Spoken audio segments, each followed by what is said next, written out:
नमस्कार दोस्तों, यूपीएससी सफलता क्लासेस में आपका स्वागत है। दोस्तों, अगर आप किसी भी वनडे एग्ज़ाम की तैयारी कर रहे हैं, वो चाहे यूपीएससी हो और टीचिंग में कोई भी एग्ज़ाम हो like super TET, PP TET, या फिर आप किसी अन्य जॉब लाइक रेलवे, एनटीपीसी, लेखपाल भर्ती, आप किसी भी एग्ज़ाम की तैयारी कर रहे हैं, तो हमारे चैनल पे हर एक एग्ज़ाम की से रिगार्डिंग स्टडी मटेरियल अवेलेबल होगा। साथ ही साथ हमारे इस चैनल पे जो प्रीवियस ईयर के क्वेश्चन होते हैं, उनका एक डिटेल्ड एनालिसिस अवेलेबल होगा। सो लाइक आज जैसे हम स्टार्ट कर रहे हैं, आज हमने स्टार्ट किया 2015 का लेखपाल भर्ती का पेपर है। इसमें हमने सारे क्वेश्चन तो नहीं, बट हाँ, जो मोस्ट इंपॉर्टेंट क्वेश्चन है और जिनकी प्रोबेबिलिटी होगी आने वाले किसी भी एग्ज़ाम में, वो लेखपाल से ही नहीं किसी भी एग्ज़ाम में आ सकते हैं। सो उन एग्ज़ाम को हमने फोकस करते हुए उन पर डिटेल्ड स्टडी की है। सो लाइक हमने एक क्वेश्चन पिक किया और उस पर जितने भी पॉसिबल क्वेश्चन बन सकते हैं हमने सारे डिस्कस किए हैं। थोड़ा सा आप चैनल के ब्रीफ इंट्रो देख सकते हैं कि हमने चैनल क्यों क्रिएट किया है, क्या बेसिक मोटो है। तो डिस्कस करते हैं हम अपने नेक्स्ट क्वेश्चन के लिए। पहला क्वेश्चन है, गदर क्रांति आरंभ होने का सबसे प्रमुख कारण क्या है। तो आपको जानना चाहिए गदर क्रांति क्या है, और साथ साथ इसमें जो भी ऑप्शन है, लाइक पहला ऑप्शन है करतार सिंह सराभा को फांसी देना, दूसरा ऑप्शन है कुमागातो मारू की घटना, तीसरा ऑप्शन है लाला हरदयाल की गिरफ्तारी, और चौथा ऑप्शन है प्रथम विश्व युद्ध का आरंभ होना। ठीक है, इसमें आपको सबसे पहले तो आपको ये मालूम होना चाहिए कि जो ऑप्शन है ये ऑप्शन क्या कह रहे हैं। ठीक है, तो इसका मैं पहले आपको आंसर बता देता हूँ एंड आई होप कि आपने इसका आंसर पिक भी कर लिया होगा।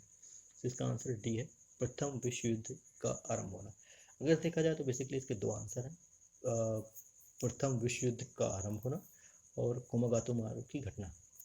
कैसे हुआ मैं आपको बताऊंगा। बेसिकली क्या है कि गदर क्रांति जो आरंभ हुई थी, उसमें सबसे पहले अगर हम इनको क्रोनोलॉजिकल ऑर्डर में हम रखें, तो सबसे पहले गदर क्रांति की स्थापना होती है, गदर सभा की स्थापना होती है। ठीक है ना। उसके बाद फिर कुछ दिन बाद लाइक 1913 में इसकी स्थापना हुई थी। 1914 में कोमागाता मारू की घटना होती है और 1914 से ही प्रथम विश्व युद्ध स्टार्ट होता है, 1914 से 1918। ठीक है ना। सो गदर क्रांति या गदर जो स्टार्ट हुआ था, गदर के जो फाउंडिंग मेंबर थे उनमें लाला हरदयाल का नाम आता है। लाला हरदयाल ने इनको फाउंड किया था और इनके पहले अध्यक्ष सोहन सिंह भाभना थे। ठीक है, इन्होंने क्या किया था, इन्होंने गदर नाम से एक न्यूज़पेपर स्टार्ट किया था और कई बार उस न्यूज़पेपर से रिगार्डिंग क्वेश्चन आए कि उसकी लिपि क्या थी। तो उसकी जो लिपि थी वो इंग्लिश थी, क्योंकि ये यूएसए में स्टार्ट हुआ था। तो इंग्लिश और पंजाबी, जिसे हम गुरुमुखी लिपि कहते हैं, और उर्दू। सो बेसिकली तीन थी, तीन लैंग्वेज में, इंग्लिश, पंजाबी और उर्दू, तीन लैंग्वेज में ये स्टार्ट हुआ था। ठीक है, इन्होंने पर्टिकुलर अपने न्यूज़पेपर में इस चीज़ को एक्सप्लेन किया था कि ये जो रिवोल्यूशन स्टार्ट कर रहे हैं वो क्यों स्टार्ट कर रहे हैं। ठीक है ना। तो उसके बेस पे हम जो यहाँ पे आंसर सेलेक्ट करेंगे वो ये है। बट कई बार इतिहासकारों ने कोमागाटा मारू की जो घटना है उसको भी मानते हैं कि ये भी मेन घटना थी, इसके कारण से गदर मूवमेंट स्टार्ट हुआ था। बात करते हैं कोमागाटा मारू की घटना क्या थी। सो कोमागाटा मारू से रिगार्डिंग क्या है कि एक बाबा गुरदीप सिंह थे, उन्होंने जापान से एक कोमागाटा मारू नाम के एक जहाज को हायर करते हैं वो, और वहाँ से वो कनाडा आते हैं। कनाडा में क्या होता है कि ब्रिटिश सरकार के दबाव के कारण कनाडा सरकार उनको अंदर आने की परमिशन नहीं देती है। अब उससे क्या होता है कि उससे उनको फिर से बैक टू इंडिया आना पड़ता है। सो इसमें क्या होता है, इसमें अराउंड 22 डेज़ का ड्यूरेशन हो जाता है। इससे क्या होता है कि शिप में जो भी उनके रिसोर्सेज होते हैं वो सारे ख़त्म हो जाते हैं, और जब वो आते हैं तो उसमें 22 लोगों की डेथ हो जाती है। ठीक है ना। तो इस कारण से क्या होता है कि ये लाला हरदयाल, सोहन सिंह भाभना, इन लोगों को बहुत कष्ट होता है और ये एक क्रांति के लिए पर्टिकुलर ये संस्था फॉर्म करते हैं, और फिर जो है बेसिकली क्या है कि एक क्रांति की शुरुआत करते हैं। और थोड़े ही दिन बाद बेसिकली 1914 में ही प्रथम विश्व युद्ध होता है। तो क्योंकि आप सभी जानते हो कि प्रथम विश्व युद्ध से इंडिया का पर्टिकुलर ऐसा कुछ लेना देना था नहीं।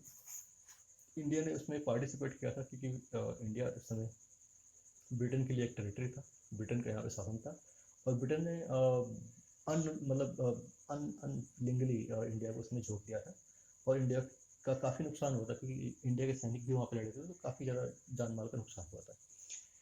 ये रीज़न भी है, बट यहाँ पे जो मेन रीज़न है, जो जिस रीज़न को इन्होंने माना था, वो है कि प्रथम विश्व युद्ध का आरंभ होना। ठीक है, सो आई होप इस क्वेश्चन से रिगार्डिंग जितने भी क्वेश्चन होते हैं, हाँ एक क्वेश्चन और इसमें बनता है, कई बार ऐसा पूछ लेता है कि गदर मूवमेंट से कौन कौन एसोसिएटेड थे, तो उसमें कुछ लोगों का आपको नाम जानना चाहिए कि कौन कौन से इसमें थे, कौन कौन से इसमें नहीं थे। ठीक है, तो इसमें बेसिकली आपको कुछ ऑप्शन है, सो लाइक कि इसमें बरकतुल्ला थे, बरकतुल्ला, और दूसरे थे भगवान सिंह, तीसरे करतार सिंह सराभा, और रामचंद्र। सो मैं एक बार फिर से इसको रिवाइज कर देता हूँ। सो बेसिकली क्या था कि इसका जो पर्टिकुलर रीज़न है वो हम प्रथम विश्व युद्ध ही मानेंगे। ठीक है, बात करते हैं गदर कब फॉर्म हुआ, तो 1913 में फॉर्म हुआ। इसके पहले अध्यक्ष सोहन सिंह भाभना थे, और इसके जो फाउंडिंग मेंबर थे वो लाला हरदयाल थे। इसकी स्थापना सैन फ्रांसिस्को यूएसए में हुई थी। ठीक है ना। बात करते हैं इसके जो पर्टिकुलर कुछ सदस्य, जिसमें कि बरकतुल्ला का नाम आता है, और भगवान सिंह, करतार सिंह, और रामचंद्र का नाम आता है। कोमागाटा मारू की भी यहीं पे थोड़ी सी बात कर लेते हैं। बाबा गुरदीप सिंह से रिगार्डिंग कई बार क्वेश्चन पूछा गया है। इन्होंने एक कोमागाटा मारू नाम से एक शिप हायर करते हैं, जिसमें 370 पैसेंजर होते हैं। ठीक है, जापान से वो आते हैं वैंकूवर कनाडा। ठीक है ना। सो जिसमें 22 लोगों की डेथ हो जाती है। सो आई होप आपको ये क्वेश्चन क्लियर हो गया होगा। और हाँ, अगर आपको कोई भी डाउट है, आप कमेंट में अपना क्वेश्चन पूछिएगा, डेफिनेटली आपको उसका आंसर टाइमली दिया जाएगा। बात करते हैं नेक्स्ट क्वेश्चन की। नेक्स्ट क्वेश्चन है, निम्न में से कौन अवध के कृषक आंदोलन का नेता था? सो अवध के जो कृषक आंदोलन के नेता थे वो बाबा रामचंद्र थे। बड़ी अच्छी फोटो इनकी लगी हुई है बाबा रामचंद्र जी की, आप देख लीजिएगा। ये बेसिकली एक किसान नेता के रूप में एसोसिएटेड थे, और इन्होंने अवध के किसानों का एक नेतृत्व किया, और इन्होंने एक बिहार में भी किसानों का नेतृत्व किया था। ठीक है, अब बात करते हैं इन्होंने कब किया था। 1920 में इसकी शुरुआत हुई थी, और कहाँ पे? यूपी के प्रतापगढ़ जिले से इन्होंने शुरुआत की थी। ठीक है ना। नेक्स्ट ऑप्शन है इसमें महात्मा गांधी। महात्मा गांधी से जुड़े हुए कुछ सवाल हैं कि कई बार पूछते हैं कि महात्मा गांधी साउथ अफ्रीका से इंडिया कब आए थे, तो उसके लिए जो डेट है वो 9 जनवरी 1915 में आते हैं ये। ठीक है ना। और इनसे ये पूछते हैं कि इनका पहला आंदोलन क्या था, तो उसके लिए चंपारण, महात्मा गांधी जी का पहला आंदोलन चंपारण था। ठीक है, कई बार इनसे क्वेश्चन पूछते हैं कि इनके जो बेसिकली इनके पेपर्स, इन्होंने कुछ पेपर्स लिखे थे, या फिर इन्होंने कुछ पत्रिकाएं लिखी थी, उसमें क्या है, तो इसमें इनकी है एक नवजीवन, जो कि नवजीवन एक बहुत ही इंपॉर्टेंट है, आपको याद रखना इस चीज़ को। नवजीवन, फिर है यंग इंडिया हो गई, और इसमें है हिंद स्वराज।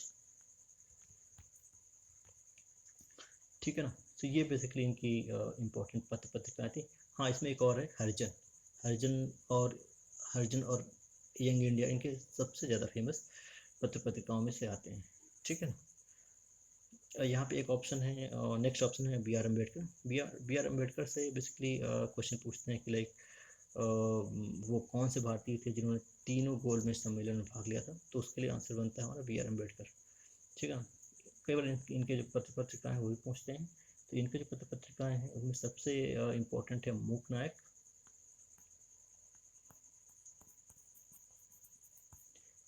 है, और उसके बाद है बहिष्कृत भारत, बहिष्कृत भारत, बहिष्कृत भारत। फिर है समता, समता और जनता। इनमें से कई बार ना इनके ईयर्स पूछ लेता है कि पर्टिकुलर ये पत्रिका कब शुरुआत हुई। तो इसमें जो मेन है लाइक मूक नायक शुरू हुई थी 1920 में। 1920 में इन्होंने मूक नायक की शुरुआत की थी, और साथ ही साथ इन्होंने जो बहिष्कृत भारत है 1924 में किया था। इनसे जो मेन क्वेश्चन है वो ये पूछे जाते हैं। ठीक है, सो आई होप मैंने जो भी ऑप्शन है उनसे सारे जो इम्पोर्टेंट फैक्ट बनते हैं वो मैंने आपको शेयर किया है। ठीक है ना। डिस्कस करते हैं नेक्स्ट क्वेश्चन को। मोहिनीअट्टम नृत्य नृत्य रूप किस निम्नलिखित में से किस राज्य से संबंध है? तो इसका ऑप्शन बात करते हैं केरल, कर्नाटक, तमिलनाडु, उड़ीसा। आई होप इसका आंसर आप सभी को मालूम होगा, बट आंसर से ज़्यादा जो हम एक्स्ट्रा फैक्ट डिस्कस करेंगे वो इम्पोर्टेंट होंगे, ठीक है ना। तो इसमें आप सभी को मालूम है इसका आंसर केरल है, ठीक है ना। बात करते हैं इसमें like option Karnataka. Karnataka associate होता है यक्षगान से। कर्नाटक से जुड़ा हुआ एक राज्य है आंध्र प्रदेश। आंध्र प्रदेश से अगर देखें तो कच्चीपुड़ी, आप ऐसे याद कर सकते हैं कि आंध्रा वाले कच्चीपुड़ी खाते हैं, ठीक है ना। जस्ट मतलब कि आप एक छोटी सी ट्रिक है जिससे आप याद रख सकते इस चीज़ को, ठीक है। नेक्स्ट ऑप्शन है इसमें तमिलनाडु। तमिलनाडु से है भरतनाट्यम।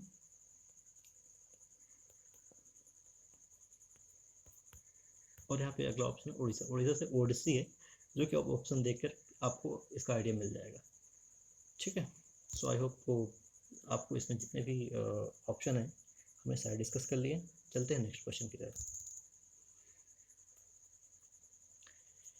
नेक्स्ट क्वेश्चन है 1857 के प्रथम स्वतंत्रता विद्रोह में भाग लेने वाली प्रसिद्ध महिला स्वतंत्रता सेनानी कौन थी?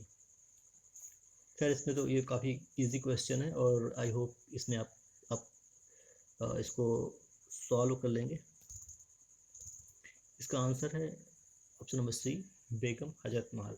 बट इसका इसके जो एक्स्ट्रा फैक्ट है वो बात करते हैं कि ये इन्होंने कहाँ से रिप्रेजेंट किया था। तो इन्होंने लखनऊ प्लस अवध को रिप्रेजेंट करते थे, ठीक है ना। तो कई बार आपसे ऑप्शन पूछेगा कि लाइक लखनऊ से अंग्रेजों का सामना किसने किया था, तो उसका आंसर होगा कि बेगम हजरत महल, ठीक है। या फिर आपसे पूछ सकता है कि अवध प्रांत से अंग्रेजों का सामना किसने किया था, तब भी उसका ऑप्शन बेगम हजरत महल ही होगा, ठीक है। एक दो बार मैंने क्वेश्चन देखा है कि पूछा था कि बेगम हजरत महल के बेटे का क्या नाम था, तो वो उनका नाम था बिरजिस कादिर।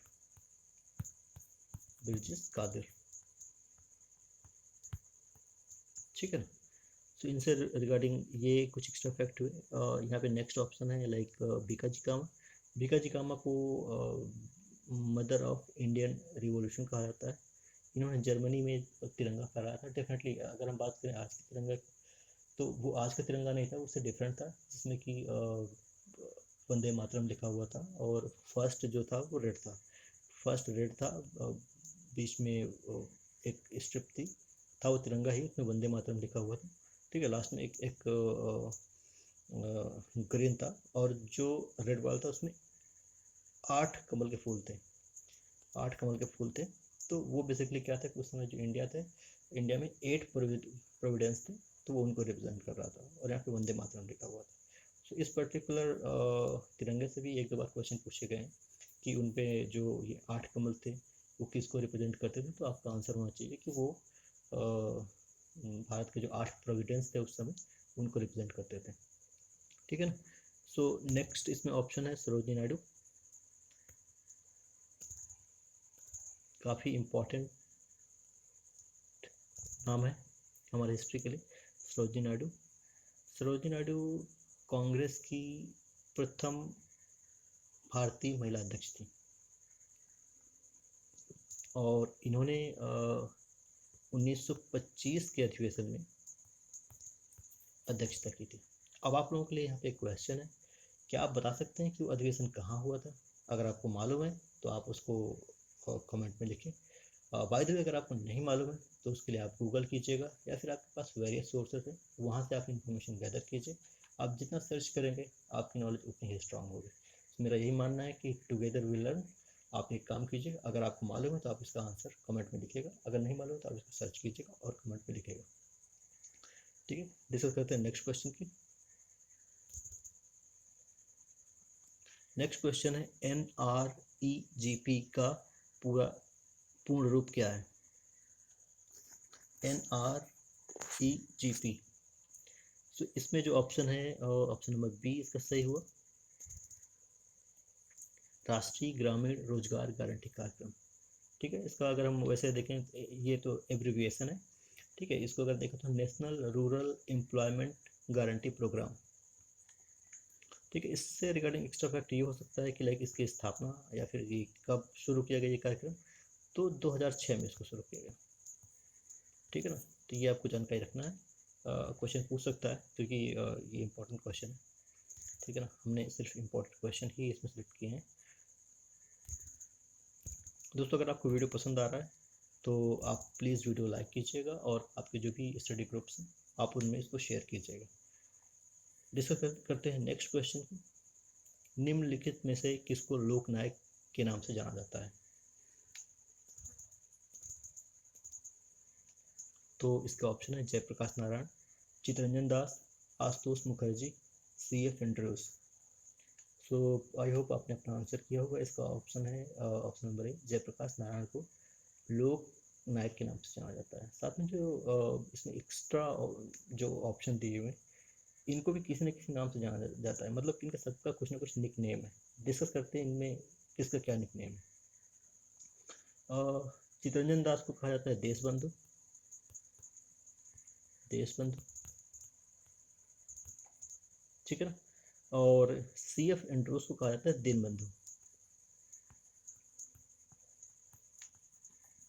काफ़ी कंफ्यूजिंग होता है कई बार इनको आपस में डिफ्रेंशिएट करना है, कौन देशबंधु है कौन दीनबंधु है। इसमें आप ये कह सकते हैं कि लाइक चित्तरंजन दास इंडिया के थे, ठीक है ना, ये हमारे देश के थे इसलिए देशबंधु हैं, और ये हमारे देश के नहीं थे इसलिए हमारे मतलब इंडिया के जो गरीब लोग थे उनके बंधु हैं। ठीक है, तो इनको दीनबंधु कहा जाता है और उनको देशबंधु कहा जाता है। ठीक है, यहाँ पे एक नेक्स्ट ऑप्शन है आशुतोष मुखर्जी। आशुतोष मुखर्जी बेसिकली बंगाल के रहने वाले थे और इनको टाइगर ऑफ बंगाल कहा जाता है, टाइगर ऑफ बंगाल। ठीक है, ये एक काफ़ी बड़े एजुकेटर थे और काफ़ी अच्छे राइटर भी थे।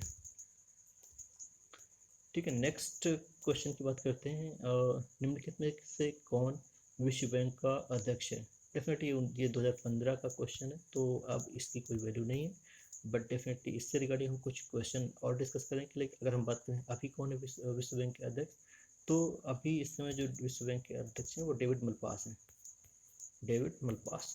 ठीक है, साथ ही साथ अगर बात करें यहाँ पे इंडिया का भी रिप्रेजेंटेशन है। हम अगर विश्व बैंक के MD और CFO की बात करें, MD और CFO तो वो है अंशुला कांत। ठीक है, और अगर बात करते हैं हम इसके हेडक्वार्टर की, तो इसका हेडक्वार्टर है Washington DC, Washington DC USA। ठीक है ना, ये सारे एक्स्ट्रा फैक्ट हैं और आप इनको पर्टिकुलर नोट्स बनाइए। ठीक है, और आप वीडियो को एक बार या फिर एक बार में अगर आपको थोड़ा सा कुछ डाउट है या क्वेश्चन है तो आप इसको 2 बार देखिएगा तो आपके आई होप सारे क्वेश्चन क्लियर हो जाएंगे। ठीक है ना, बात की हमने विश्व बैंक की तो क्योंकि ये कोरोना का टाइम चल रहा है तो अभी विश्व स्वास्थ्य संगठन काफ़ी सुर्खियों में रहा। ठीक है ना, तो बात कर लेते थोड़ा सा विश्व स्वास्थ्य संगठन के बारे में। WHO इसको शॉर्ट फॉर्म में लिखते हैं, और अगर हम इसकी बात हेडक्वार्टर की बात करें तो जेनेवा स्विट्जरलैंड, जेनेवा स्विट्जरलैंड। और इसके अगर हम करंट जो प्रेसिडेंट है उनकी बात करें तो टेड्रोस अधानम, टेड्रोस अधानम। आपको बेसिकली टेड्रोस याद रखना है, ठीक है ना। तो अगर ये क्वेश्चन पूछेगा तो आप ऑप्शन में सर्च कर सकते हैं। ठीक है ना, सो आई होप इससे रिगार्डिंग सारे क्वेश्चन क्लियर हो गए। चलते हैं नेक्स्ट क्वेश्चन की तरफ। दोस्तों थोड़ा वीडियो लंबा हो जाएगा क्योंकि काफ़ी सारे क्वेश्चन है और हम हर एक क्वेश्चन को अच्छी तरीके से एक्सप्लेन कर रहे हैं, सो दैट अगर उससे रिगार्डिंग कोई भी क्वेश्चन पूछे तो आप उसे अटेम्प्ट कर सकें। नेक्स्ट क्वेश्चन है, एक व्यक्ति के लिए पंचायत का सदस्य बनने के लिए न्यूनतम आयु क्या होती है? सो इसमें ऑप्शन है 25 वर्ष, 35 वर्ष, 18 वर्ष और 21 वर्ष। हर एक ऑप्शन का अपना एक अलग इम्पोर्टेंस है, हम डिस्कस करेंगे हर एक ऑप्शन के बारे में। ठीक है, बट सबसे पहले देखेंगे इसका आंसर क्या है। सो आई होप आपने अपना आंसर दे दिया होगा, तो इसका आंसर है ऑप्शन नंबर डी, 21 वर्ष। ठीक है ना, पंचायत का सदस्य बनने के लिए जो न्यूनतम आयु होती है वो आयु सीमा वो 21 वर्ष होती है। सॉरी इसका जो क्वेश्चन, इसका जो आंसर होगा वो ऑप्शन नंबर सी होगा, 18, क्योंकि यहाँ सदस्य बनने की बात कर रहा है। ठीक है ना, ये नहीं पूछ रहा क्वेश्चन कि पंचायत का चुनाव लड़ने के लिए, ठीक है ना, अगर पंचायत का चुनाव लड़ने के लिए कहता तो इसके लिए 21 वर्ष होता है। काफ़ी कन्फ्यूजिंग क्वेश्चन है ये, ठीक है ना। तो आपको ये चीज़ नोट करके चलना है कि अगर पूछता है कि पंचायत के सदस्य के लिए क्या एज होती है, तो उसके लिए जो एज है वो 18 वर्ष होती है। और अगर कहता है कि पंचायत का चुनाव लड़ने के लिए क्या एज होती है, तो उसके लिए जो ऑप्शन होता है वो 21 वर्ष होता है, ठीक है। साथ साथ यहाँ पे दो ऑप्शन और दिए हैं, 25 वर्ष और 35 वर्ष। बात करते हैं लोकसभा का चुनाव है, लोकसभा या फिर विधानसभा का चुनाव लड़ने के लिए जो एज होती है वो 25 ईयर्स होती है, ठीक है ना, लोकसभा या फिर विधानसभा के लिए।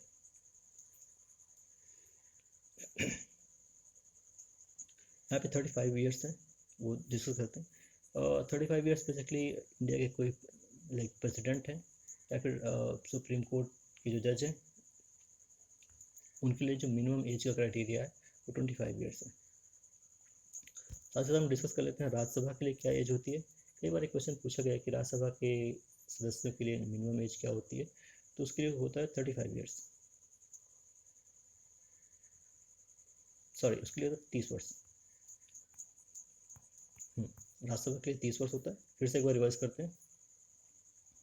इस क्वेश्चन में क्या है कि लाइक पंचायत का सदस्य बनने के लिए न्यूनतम आयु क्या होती है, तो उसका उत्तर है कि 18 वर्ष, ठीक है ना। अगर एक क्वेश्चन पूछता है कि पंचायत का चुनाव लड़ने के लिए क्या एज होती है, तो ऑप्शन हो जाता है 21 वर्ष, ठीक है ना। लोकसभा के लिए लोकसभा विधानसभा के लिए एज होती है 25 वर्ष।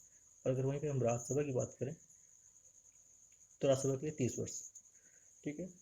राष्ट्रपति या फिर सुप्रीम कोर्ट के जो जज होते हैं, उनके लिए जो मिनिमम एज होती है वो 35 ईयर्स होती है। आई होप आपको सारे आंसर क्लियर हो गए होंगे, ठीक है ना। बढ़ते हैं नेक्स्ट क्वेश्चन की तरफ। एक फैक्चुअल क्वेश्चन है कि एक एकड़ में कितने गज, एक एकड़ कितने गज के बराबर होता है। सो अगर ऑप्शन देखें तो इसमें कोई सा भी ऑप्शन सही नहीं है, बट इसमें हमें वैसे देखना पड़ेगा। एक एकड़ बराबर होता है कितना, एक एकड़ होते हैं 4886 गज के। सो इसके जो सबसे समीप का है वो ये ऑप्शन है, ऑप्शन नंबर डी, ठीक है। नेक्स्ट क्वेश्चन है, एक बिस्वा का एक बीघा से क्या अनुपात है। आप सभी को मालूम है कि एक बिस्वा में एक बीघे में 20 बिस्वा होते हैं, ठीक है ना। तो यहाँ पे जो अनुपात बनेगा 1 और 20वां बनेगा। चलते हैं नेक्स्ट क्वेश्चन की तरफ। और बहुत ही इंपॉर्टेंट क्वेश्चन है, और आई होप सबसे ज़्यादा जो फैक्ट हम डिस्कस करेंगे वो इन्हीं दोनों क्वेश्चन की करेंगे, क्योंकि दोनों भारत की जनसंख्या से संबंधित हैं। और ये जो आंकड़े हमारे 2011 के हैं, साथ ही साथ 2011 की जनसंख्या प्लस 2021 की जनसंख्या, इन पर एक कंबाइंड वीडियो हम लेके आएंगे, क्योंकि 2021 की जनसंख्या हुई नहीं है, बट जो भी उस पर डेवलपमेंट हुए हैं, ठीक है ना, लाइक किसके अध्यक्षता में हो रही है, ठीक है ना, क्या कितनी कितनी कमेटी बनाई गई हैं, ठीक है, या कब से होनी है, तो वो सब चीज़ें जो है उन पर हम डिस्कस करेंगे। उसके लिए एक सेपरेट वीडियो होगा। तो यहाँ पे बात करते हैं, क्वेश्चन क्या है, 2011 की जनसंख्या के अनुसार उत्तर प्रदेश का सबसे अधिक जनसंख्या वाला शहर कौन सा है। तो सबसे पहले हम इसके आंसर की बात कर लेते हैं। तो इसका आंसर होगा लखनऊ, ठीक है। अच्छा, कई बार क्वेश्चन पूछता है कि लाइक 2011 की जनसंख्या के अनुसार उत्तर प्रदेश की 10 की वृद्धि क्या थी। तो यहाँ पे हम उत्तर प्रदेश का और भारत का दोनों को कंबाइंड लेके चलेंगे। अगर आपसे भारत का पूछता है भारत की 10 की वृद्धि दर क्या थी, तो उसमें आपका आंसर होगा भारत के लिए 17.7, 17.7। अगर यूपी के लिए पूछता है तो यूपी के लिए 10 की वृद्धि होगी 20.2। मैचिंग मैचिंग है ना, 17.7 और 20.2, ठीक है ना। बात करते हैं जनसंख्या घनत्व की। सो करंट में इंडिया का जो घनत्व है वो है 382। और अगर हम बात करते हैं यूपी का तो 829। ये सारे फैक्ट आपको याद होने चाहिए। कई बार पूछता है कि साक्षरता दर। सो हम अगर यूपी की बात करें, पहले हम इंडिया की बात करते हैं, तो इंडिया का 74%, और अगर हम यूपी की बात करें तो यूपी की थोड़ी सी कम है इससे, 67.7, ठीक है ना। और यहाँ पे हम लिंगानुपात की बात कर लेते हैं। सो इंडिया का लिंगानुपात है 943, और अगर हम यूपी की बात करते हैं सो यूपी का लिंगानुपात है 829, सॉरी, यूपी का जो लिंगानुपात है वो 912 है, ठीक है ना। ये इंडिया का है, इंडिया का लिंगानुपात 943 और यूपी का 912, ठीक है ना। सो इससे रिगार्डिंग आई होप हमने सारे क्वेश्चन डिस्कस किए, और कुछ क्वेश्चन पूछते हैं लाइक अगर बात करें तो सर्वाधिक ग्रामीण जनसंख्या कहाँ पे है यूपी में। अगर हम यूपी की बात करें तो यूपी से कई बार क्वेश्चन पूछा गया है, सर्वाधिक ग्रामीण जनसंख्या उत्तर प्रदेश के किस जिले में है। सो अगर बात करता है नंबर्स की तो उसमें प्रयागराज है, ठीक है। अगर बात करते हैं परसेंटेज की तो उसमें श्रावस्ती हो जाएगा, ठीक है। और साथ साथ बात करते हैं अगर शहरी जनसंख्या की तो उसके लिए गाजियाबाद है, अर्बन के लिए गाजियाबाद, ठीक है। और गाजियाबाद दोनों में है, लाइक नंबर्स में भी और परसेंटेज में भी, ठीक है। तो ये हुई इसकी एक्स्ट्रा फैक्ट। बात करते हैं नेक्स्ट क्वेश्चन की, लाइक क्या है कि भारत की लगभग आधी जनसंख्या मात्र 5 राज्यों में रहती है, जो कि बिल्कुल सही है। निम्नलिखित में से कौन सा एक इन 5 घनी जनसंख्या वाले राज्यों में नहीं है, ठीक है। तो इसका आंसर क्या होगा, आई होप इसका आंसर आपने क्लिक कर दिया होगा, इसका आंसर होगा बी, ठीक है ना। बात करते हैं इससे कुछ इंपॉर्टेंट फैक्ट की, और कुछ लाइक ये जनसंख्या घनत्व की बात कर रहा है, तो सबसे ज़्यादा जनसंख्या घनत्व बिहार का है, बिहार के बाद यूपी है,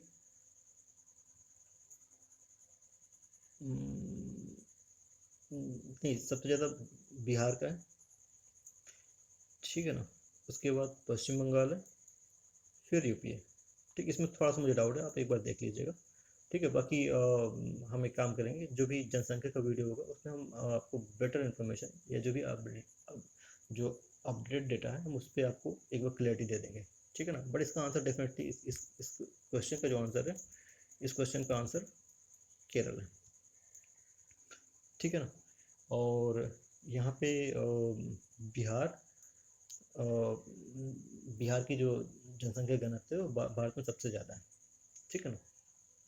इतना एक्स्ट्रा फैक्ट की बात की हमने, काफ़ी सारे एक्स्ट्रा फैक्ट होगा ना।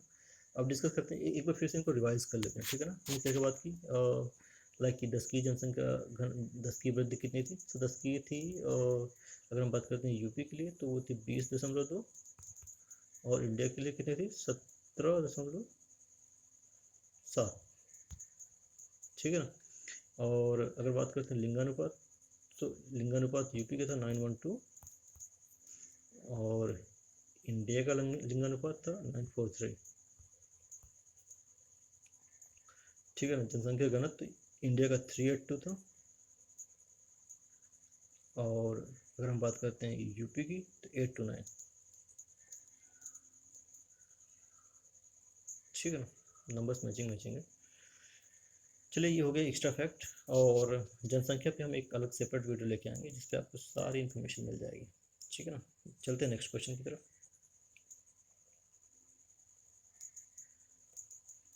काफ़ी इजी क्वेश्चन है, बट हाँ इस पे जो एक्स्ट्रा फैक्ट होंगे वो हम बात करेंगे।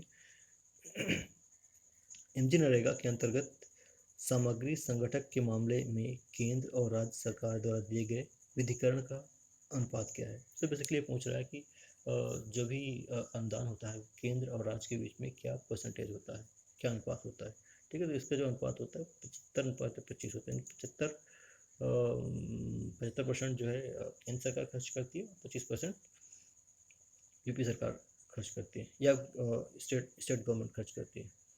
ठीक है। साथ ही इस पे अगर कुछ एक्स्ट्रा फैक्ट की बात करें तो MG नरेगा ये कब स्टार्ट हुआ था? सो ये 2006 में हुआ था। ठीक है ना। नेक्स्ट क्वेश्चन देख लेते हैं। इंदिरा आवास योजना जो कि केंद्र से समर्थित योजना है का राज्य सरकार के लागत सहभाजन में क्या अनुपात है? तो सेम क्वेश्चन है, लाइक वो पूछ रहा है कि राज्य सरकार और केंद्र सरकार के बीच में क्या अनुपात है। तो इसका भी अनुपात सेम है, 75-25। ठीक है ना। साथ ही बात करते हैं इंदिरा आवास योजना, तो हमें ये मालूम पड़ गया। ठीक है। अगर बात करते हैं आज की डेट में चल रही है प्रधानमंत्री आवास योजना। प्रधानमंत्री आवास योजना में भी देखा जाए तो आपसे क्वेश्चन पूछ सकता है कि प्रधानमंत्री आवास योजना कब से स्टार्ट हुई है? तो 2015। ये हो गया हमारे एक्स्ट्रा फैक्ट। गाइस आप जो भी एक्स्ट्रा फैक्ट हम डिस्कस कर रहे हैं आप इनका नोट्स जरूर बनाएं। ठीक है ना। तो आने वाले टाइम पे डेफिनेटली आप देखेंगे, आप अगर किसी भी एग्जाम में जाएंगे तो आपको डेफिनेटली यही क्वेश्चन देखने को मिलेंगे। ठीक है। थोड़े से फैक्ट कुछ डिफरेंट हो सकते हैं, बट हाँ डेफिनेटली अगर आप ये क्वेश्चन पढ़े रहेंगे तो कहीं ना कहीं आपको जो करेक्ट आंसर होगा वो क्लिक करने के लिए काफ़ी हेल्पफुल होंगे। नेक्स्ट क्वेश्चन की बात करते हैं। निम्नलिखित में से किसका प्रशांतक औषध के रूप में प्रयोग किया जाता है? प्रशांतक औषध क्या होता है पहले हमें ये जानना चाहिए। प्रशांतक औषध बेसिकली कुछ ऐसी दवाएं होती हैं जो कि दिमाग से रिगार्डिंग, अगर कोई दिमाग से रिगार्डिंग कोई प्रॉब्लम है, लाइक भय है, और भय हो गया, या फिर एंग्जाइटी हो गया, ठीक है ना, चिंता, टेंशन, ठीक है, इनसे रिगार्डिंग जो दवा दी जाती है वो प्रशांतक औषध के रूप में जानी जाती है। ठीक है ना। इससे कुछ पर्टिकुलर यहाँ पे तो एक ही ऑप्शन है। ठीक है। और हमें एक ऑप्शन नहीं, हमें कुछ एक दो ऑप्शन और भी जानने चाहिए कि अगर मान लो नेक्स्ट टाइम किसी भी एग्जाम में कोई क्वेश्चन पूछता है इससे रिगार्डिंग तो आपको कुछ जानकारी होनी चाहिए। यहाँ पे इसका ऑप्शन है वैलियम। ठीक है। कुछ और भी एग्जाम्पल हो सकते हैं लाइक एरिवन, एरिवन और जेनेक्स, जेनेक्स, या फिर आप नेक्स्ट ऑप्शन हो सकता है रोहिफिनॉल,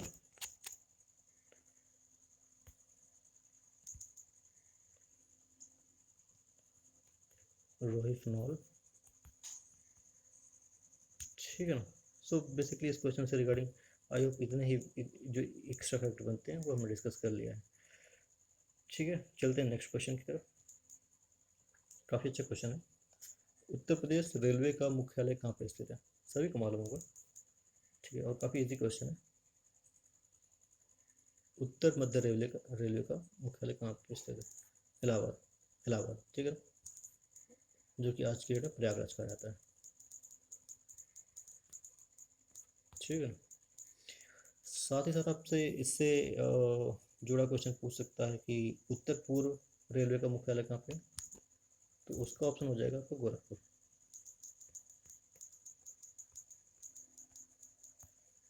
ठीक है ना। सो दो क्वेश्चन हमने डिस्कस किया कि लाइक अगर पूछता है उत्तर मध्य रेलवे का मुख्यालय कहाँ तो इलाहाबाद, अगर आपसे क्वेश्चन पूछता है कि उत्तर पूर्व रेलवे का मुख्यालय कहाँ है तो गोरखपुर हो जाएगा उसका।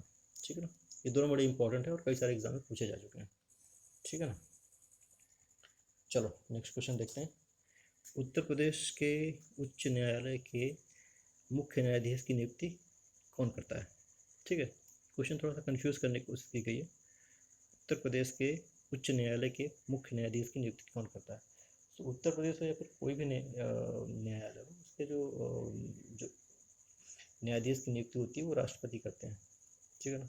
आपसे कई बार क्वेश्चन पूछे गए हैं कि जो भारत का सुप्रीम कोर्ट है उनके उनके न्यायाधीश की नियुक्ति कौन करता है, तो फिर उसका आंसर सुप्रीम ये भारत के राष्ट्रपति ही है।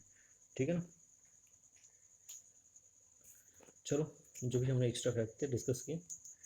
दोस्तों अगर आपको वीडियो पसंद आ रहा हो तो प्लीज़ आप इसको लाइक कीजिएगा, और आपके जो भी स्टडी ग्रुप्स हैं आप उनमें शेयर कीजिएगा, जिससे कि जितने भी मैक्सिमम लोगों को इसको बेनिफिट मिल सके, बढ़िया रहेगा उनके लिए। ठीक है ना। आने वाले टाइम पे जो भी एग्ज़ाम होगा वो उसमें डेफिनेटली ये काफ़ी हेल्पफुल होंगे। ठीक है। नेक्स्ट क्वेश्चन है, यांत्रिक ऊर्जा को वैद्युत ऊर्जा में रूपांतरण करने के लिए किसका प्रयोग किया जाता है? दो ऑप्शन है यहाँ पे,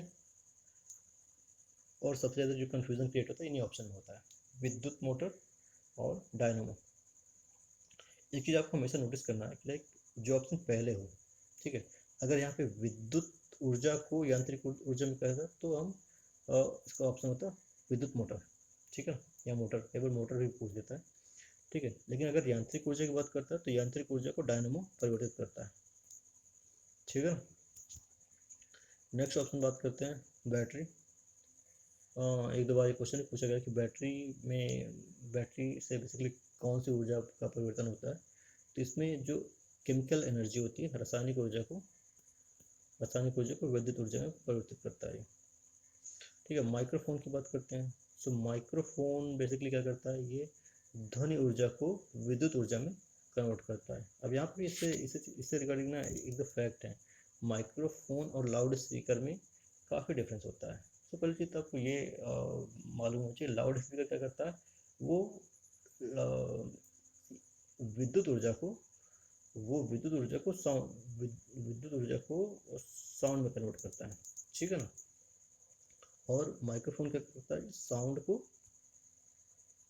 इलेक्ट्रिसिटी में कन्वर्ट करता है, विद्युत ऊर्जा में कन्वर्ट करता है, ठीक है। तो ये सब कुछ कन्वर्जन है जो कि बहुत इंपॉर्टेंट है और आपको मालूम होना चाहिए।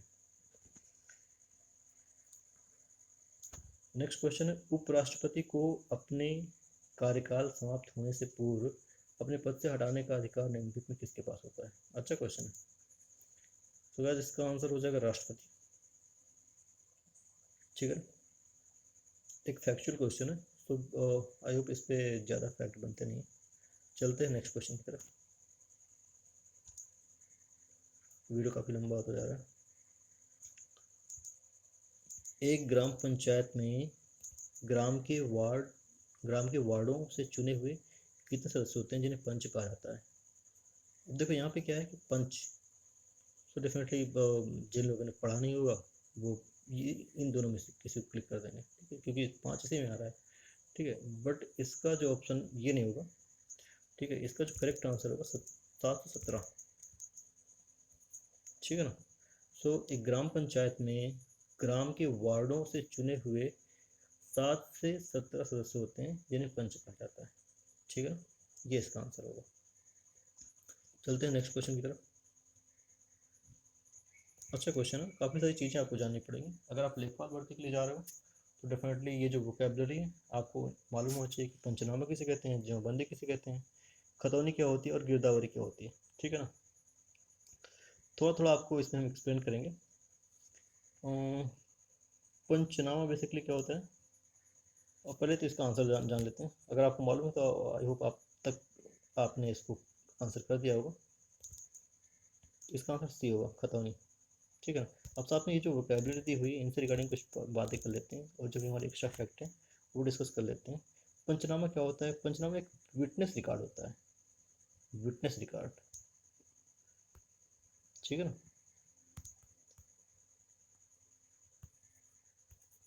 पंचनामा एक विटनेस रिकॉर्ड हो गया। अब बात करते हैं यहाँ पे दूसरा जो ऑप्शन है वो जमाबंदी। जमाबंदी को हम नकल जमाबंदी भी कहते हैं। आपने कई बार सुना होगा ना कि हम कचहरी जा रहे हैं वहाँ से नकल निकलाने के लिए, ठीक है ना, तो ये उससे रिगार्डिंग है, नकल जमाबंदी।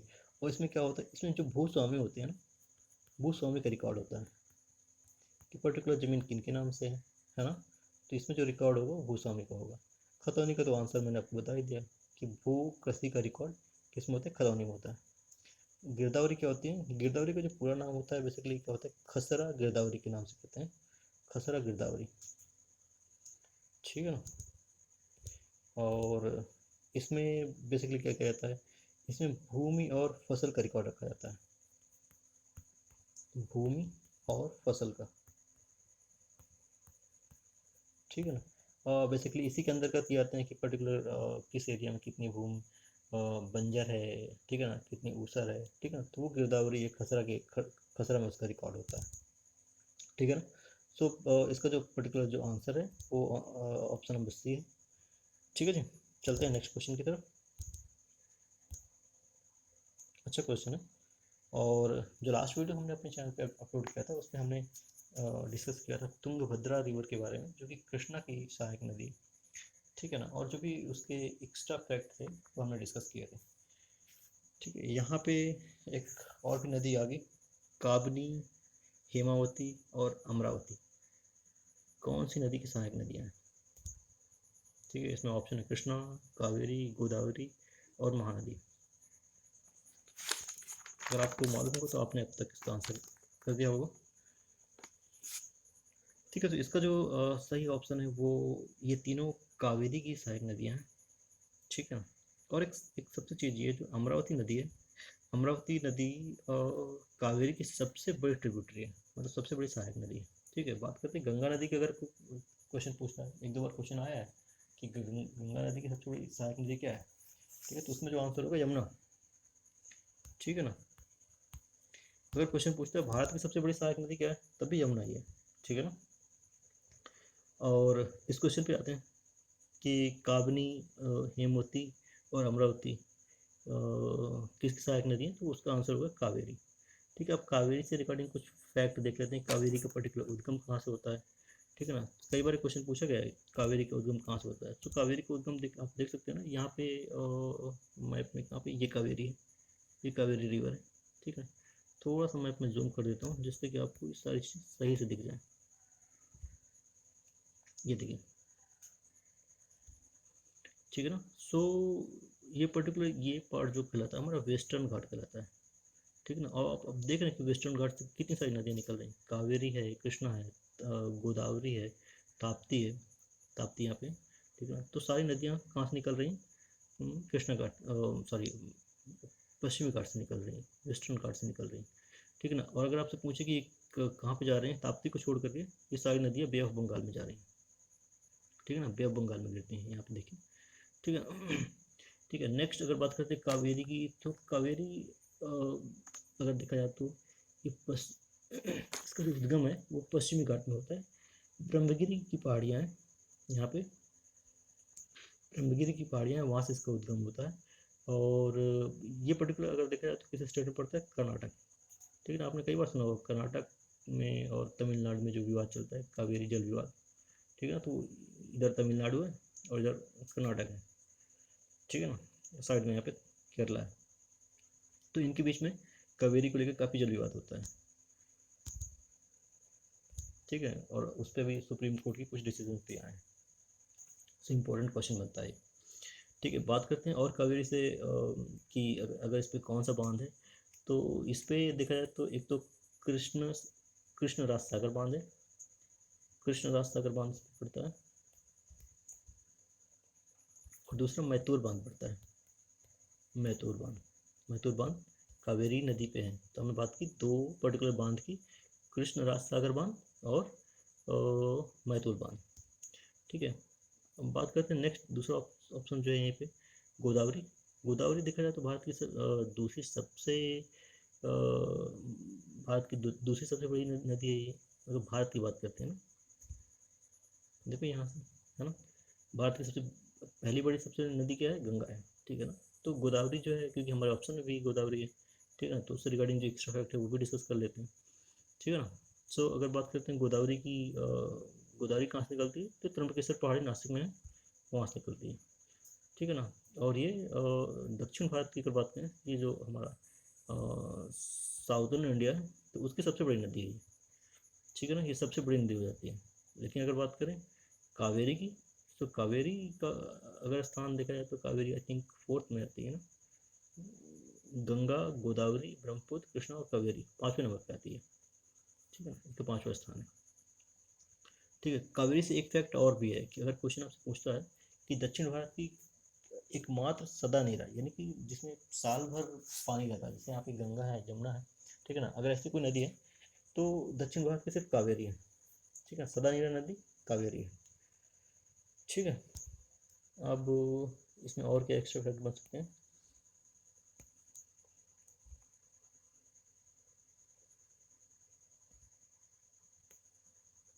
महानदी, महानदी इसका उद्गम क्या है, महानदी आप ये देख सकते हो यहाँ पे सिहाव पहाड़ी है, छत्तीसगढ़ में पड़ती है, ठीक है ना, वहाँ से इसका उद्गम होता है। एक दो बार क्वेश्चन पूछा भी गया, ठीक है। जो सबसे इंपॉर्टेंट क्वेश्चन महानदी नदी से बनता है कि इस पर कौन सा बांध स्थित है, तो इस पर हीराकुंड बांध, हीराकुंड डैम आपने सुना भी होगा, ठीक है ना, हीराकुंड डैम काफ़ी फेमस है, ठीक है। साथ साथ बात करते हैं कृष्णा नदी की, ठीक है ना, कृष्णा नदी के हमारे ऑप्शन में कृष्णा नदी की बात करते हैं। तो कृष्णा नदी की का जो उद्गम है वो महाबलेश्वर है, महाराष्ट्र, यहाँ पे महाराष्ट्र आता है, ठीक है। तो यहाँ महाबलेश्वर, महाबलेश्वर की पहाड़ियाँ हैं जो कि नासिक में आता है, ठीक है। और इससे जो भी एक्स्ट्रा फैक्ट है वो हमने, जो हमारा लास्ट वीडियो है हम उस पर डिस्कस कर ही रखे हैं ऑलरेडी। सो आई होप इस क्वेश्चन से रिगार्डिंग अब तो कोई ऐसा कुछ क्वेश्चन नहीं होगा कि अगर इन नदियों से संबंधित कोई क्वेश्चन आए तो आप उसे अटेम्प्ट ना कर सकें, ठीक है जी। बढ़ते हैं नेक्स्ट क्वेश्चन की तरफ। और बहुत बढ़िया क्वेश्चन है, इससे आपको एटलीस्ट नहीं कुछ तो मैप की अंडरस्टैंडिंग बढ़ेगी, ठीक है। तो क्वेश्चन क्या कहता है, भारत ने पृथ्वी के धरातल का कितना प्रतिशत भाग घेरा हुआ है, ठीक है ना। तो क्वेश्चन तो ठीक है, इजी है, इसका आंसर हो जाएगा ऑप्शन नंबर सी, ठीक है ना। भारत ने पृथ्वी का 2.4 भाग घेरा हुआ है, आप यहाँ से भी देख सकते हो कितना छोटा सा लग रहा है ना, ठीक है। और अगर हम बात करें भारत की, भारत विश्व का सातवां, हम लोग कहते हैं ना कि भारत विश्व का सातवां सबसे बड़ा देश है, ठीक है, सातवां। तो यानी कि हमसे 6 बड़े देश हैं, ठीक है। अब हमें उनको जानना चाहिए। आप मैप में देख कर इस चीज़ को अंडरस्टैंड कर सकते हो। रसिया, ठीक है ना, मैं बता देता हूँ, आप इनको नोट कर लीजिएगा। रसिया पहले नंबर पे, दूसरे नंबर पे कनाडा, ये जो पिंक में दिख रहा है, तीसरे नंबर पे आता है यूएसए, चौथे नंबर पे आता है चाइना, चौथे नंबर पे आता है, ठीक है। पांचवें नंबर पे आता है ब्राज़ील, छठवें नंबर पे आता है ऑस्ट्रेलिया, सातवें नंबर पे है अपना इंडिया, ठीक है ना। और एक दो बार ये क्वेश्चन पूछा गया था कि इंडिया का क्षेत्रफल की दृष्टि से सातवां स्थान है, तो आठवां किस कंट्री का है, तो उसमें आपका आ जाएगा अर्जेंटीना, ठीक है ना, अर्जेंटीना साउथ अमेरिका कंटिनेंट में एक राष्ट्र है, जो कि आप ये देख सकते हैं कि ये ब्राज़ील है, ब्राज़ील के जस्ट नीचे। अर्जेंटीना से जुड़ा एक दो फैक्ट और बनते हैं कि अर्जेंटीना में कौन सा घास का मैदान है, ठीक है, तो वहाँ कंपास पाए जाते हैं, कंपास, ठीक है जी। सो ये एक्स्ट्रा फैक्ट हो गया हमारे इस क्वेश्चन से रिगार्डिंग। चलिए चलते हैं नेक्स्ट क्वेश्चन की तरफ। बहुत अच्छा क्वेश्चन है, गांधी जी ने भारत छोड़ो आंदोलन कब शुरू किया था। बहुत ही इजी क्वेश्चन है, बट हाँ इसके कई सारे क्वेश्चन ना इससे अल्टरनेट टाइप में पूछते हैं या घुमा के पूछते हैं, ठीक है। तो इसका आंसर है 1942। और कई बार ना इसकी डेट पूछ लेते हैं कि किस डेट में इन्होंने शुरू किया, तो उसकी डेट थी 8 अगस्त,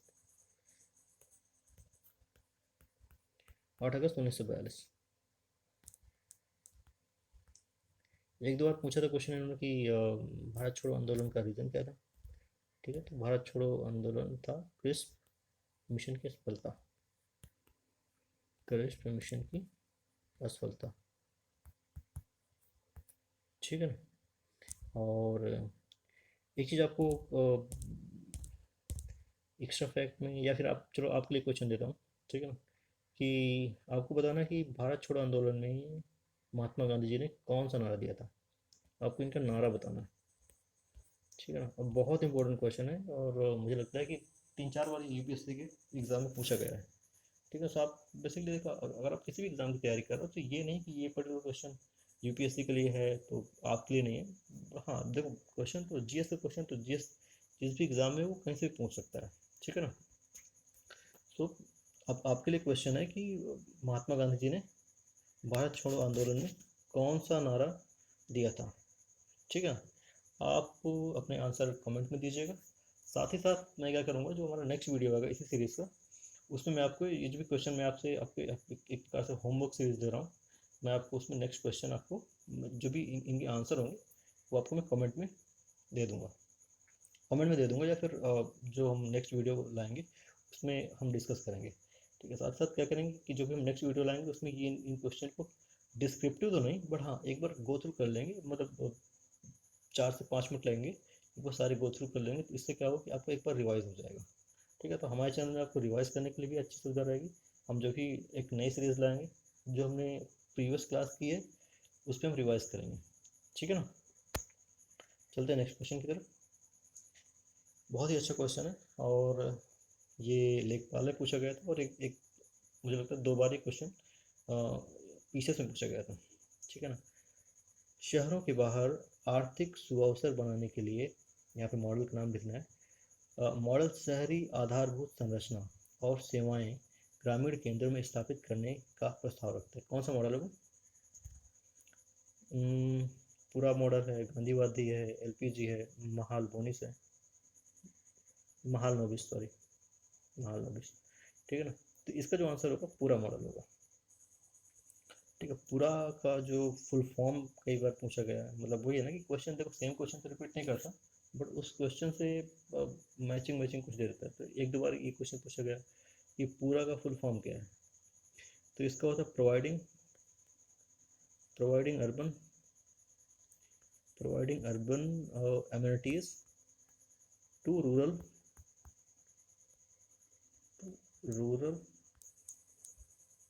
एरियाज। ठीक है ना, providing urban amenities to rural areas. ठीक है ना, और 1-2 बार क्वेश्चन पूछा गया कि इस विचार पूरा की जो विचारधारा किसने दी थी, तो हमारे प्रीवियस जो राष्ट्रपति रहे हैं doctor APJ Abdul Kalam, India के सबसे ज़्यादा सम्मानित राष्ट्रपति। ठीक है, जिनका नाम आते ही लोगों का सर सम्मान से झुक जाता है। यहाँ पे एक ऑप्शन है एलपीजी गैस नहीं है। ठीक है, ये जो 1991 में रिफॉर्म्स हुए थे, ठीक है, ये उससे संबंधित है, इंडस्ट्रियल रिफॉर्म है बेसिकली। ठीक है, इस पर एक सेपरेट वीडियो आएगा, तो आप अभी इतना जान लीजिए कि एलपीजी यहाँ पे गैस नहीं है। ये पर्टिकुलर जो ऑप्शन बात कर रहा है, जो हमारे एक इंडस्ट्रियल पॉलिसीज आई थी, लिबरलाइजेशन, प्राइवेटाइजेशन, ग्लोबलाइजेशन, ठीक है ना, उससे रिगार्डिंग है। गांधीवादी तो आप समझ ही रहे होंगे। ठीक है ना, महाल नोबिस की बात करते हैं। महाल नोबिस बेसिकली जो हमारी सेकेंड, हाँ, हमारी जो सेकेंड 5 ईयर प्लान था, सेकेंड 5 ईयर प्लान महाल नोबिस ने दिया था। ये एक भारत के बहुत बड़े सांख्यिकीविद थे, और इन्हीं की याद में 29 जून को इंडियन स्टैटिक डे मनाया जाता है। इंडियन स्टैटिक डे मनाया जाता है। वो आप लोगों के लिए एक क्वेश्चन है, एक होमवर्क है, कि आपको बताना है कि वर्ल्ड स्टैटिक डे कब मनाया जाता है। वर्ल्ड स्टैटिक डे कब मनाया जाता है, कमेंट में लिखेगा। चलते हैं नेक्स्ट क्वेश्चन की तरफ, और वीडियो काफ़ी लंबा हो गया।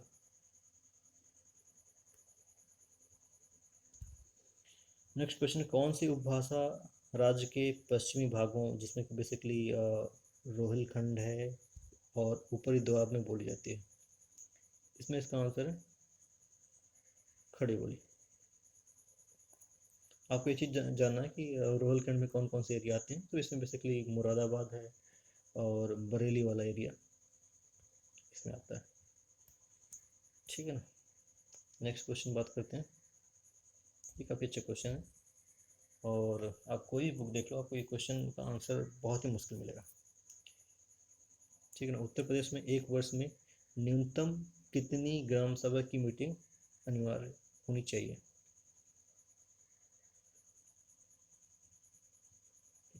आई होप आपने इसका आंसर टिक कर दिया होगा, और ये हमारे इस सीरीज का आखिरी क्वेश्चन है। ठीक है ना, तो इसका ऑप्शन है इसका जो करेक्ट ऑप्शन है ऑप्शन नंबर 2। देखिए अगर हम बात करें पंचायती राज व्यवस्था की, तो पंचायती राज व्यवस्था के हिसाब से एक साल में 4 मीटिंग होना जरूरी है, ठीक है ना।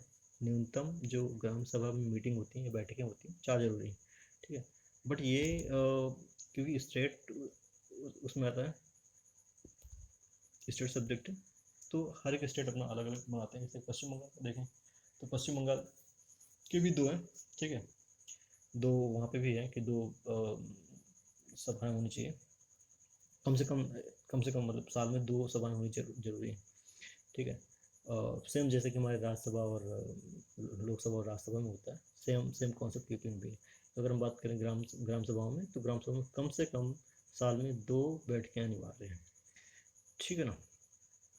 सो ये हमारा लास्ट क्वेश्चन है, और आई होप जितने भी क्वेश्चन थे हमने सबको एक विस्तृत जो भी डिस्क्रिप्शन पॉसिबल थी हमने सबकी डिस्क्रिप्शन दी है। अब आपसे एक रिक्वेस्ट है, क्योंकि मैंने अपना काम कर दिया है, ठीक है। ये चैनल आपका है, आप इसको देखिएगा, और अगर आपको कोई भी सजेशन लगता है तो आप बिंदास में आप दीजिएगा, कमेंट कीजिएगा, ठीक है। या फिर आप एक काम कर सकते हैं कि हमारे कुछ चैनल्स हमने बना रखे हैं जो कि टेलीग्राम है, या फिर आप व्हाट्सएप के थ्रू आप हमसे जुड़ सकते हैं। कोई भी क्वेश्चन है, लाइक अगर आपको not regarding to this series, या फिर आप कोई भी लाइक आप पर्टिकुलर टॉपिक चाहते हैं जो कवर होना चाहिए, आप हमें टेलीग्राम व्हाट्सएप में आप मैसेज कीजिएगा, आपको उस टॉपिक से रिगार्डिंग एक डिटेल्ड स्टडी आपको प्रोवाइड की जाएगी, ठीक है। मुझे ऐसा लगता है कि मैंने जो एफर्ट किया है वो आपको पसंद आया होगा। अगर आपको पसंद आया हो तो आप प्लीज़ वीडियो को लाइक कीजिएगा, और अपने जो भी आपके स्टडी ग्रुप्स हैं, या फिर आपको लगता है कि आपके कोई रिलेटिव्स हैं जो कि स्टडी में इन्वॉल्व हैं, या फिर आने वाले टाइम पे किसी भी वन डे एग्ज़ाम को फेस करेंगे, तो आप उनके साथ शेयर कीजिएगा, और आप खुद सब्सक्राइब कीजिएगा, और अपने जो भी रिलेटिव्स हैं उनको इंकरेज कीजिए चैनल सब्सक्राइब करने के लिए, क्योंकि ये आपका चैनल है। आप जितना एफर्ट करेंगे उतना मेरी तरफ से भी एफर्ट होगा, ठीक ना। So with this positive note, thank you very much for complete watching, और आशा करता हूँ कि आपको ये वीडियो हेल्पफुल लगा होगा। अगर आपको लगता है कि इसमें कोई करेक्शन है या फिर कुछ सुझाव है, तो डेफिनेटली आप कमेंट में हमें लिख के बताइएगा। आपके हर एक कमेंट को हम पर्सनली रिव्यू करेंगे, और आपके हर एक कमेंट का स्वागत है। So thank you very much, till then, bye bye, good night, and stay safe, bye bye.